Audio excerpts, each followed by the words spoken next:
यहाँ से हम लोग देखेंगे GS2 का पेपर है, यूपीएससी जो IAS मेंस का एग्जाम चल रहा है, ठीक है। तो उसमें आप इवनिंग शिफ्ट में GS2 का पेपर हुआ है।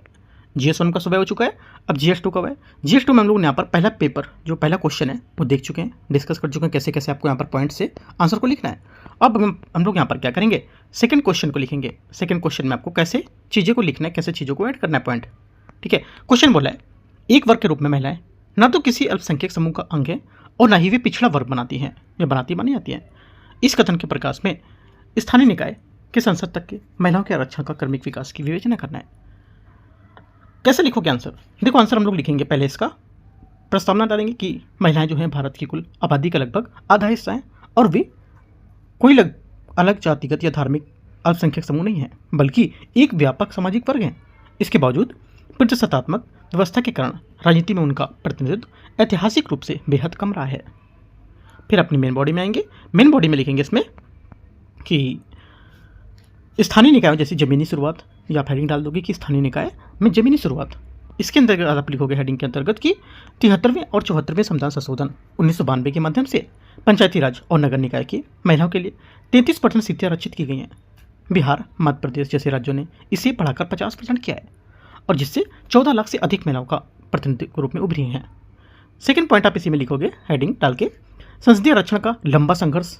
इसके अंतर्गत आप बताओगे कि संसद में 1996 में पहली बार 81वां संविधान संशोधन विधेयक लाया गया था और इसके बाद 1998 में, 1999 में और 2008 में 108वां संशोधन में प्रयास हुए थे, लेकिन सर्वसम्मति न बनने के कारण ये विधेयक पारित नहीं हो सके थे। उसके बाद नेक्स्ट हेडिंग डालोगे आप, लिखोगे 106वां संविधान संशोधन नारी शक्ति वंदन अधिनियम। इसने वर्ष 2023 में पारित इस ऐतिहासिक अधिनियम के तहत लोकसभा और राज्य विधानसभाओं में महिलाओं के लिए 33% सीटें क्या की थी, आरक्षित की थी, ठीक है। ये पॉइंट आप यहाँ से इसमें बताओगे। उसके बाद क्या बताना है आपको, कार्यान्वयन की चुनौतियाँ। एक और हेडिंग दोगे, लिखोगे कार्यान्वयन की चुनौतियाँ। उसमें लिखोगे ये आरक्षण आगामी जनगणना की परिसीमन की प्रक्रिया होने के बाद लागू होगा, जिससे इसके वास्तविक क्रियान्वयन में समय लग रहा है। तो एक तो पॉइंट अपने साइड से भी आप ऐड करोगे, करीब यहाँ पे 5 हेडिंग मैंने आपको बताई और कुछ बीच बीच के पॉइंट आपको इसमें बड़ा करना है आंसर को, ठीक है। मेन पॉइंट आपको मैंने बताया। आप इसमें निष्कर्ष भी लिखोगे। निष्कर्ष आपको लिखना है इसमें कि पंचायत स्तर से शुरू हुआ यह आरक्षण अब कानून बनाने वाली सर्वोच्च संस्था तक पहुंच गया है, जो भारत में केवल सांकेतिक ही नहीं बल्कि वास्तविक महिला सशक्तिकरण की दिशा में एक बड़ा मील का पत्थर होगा।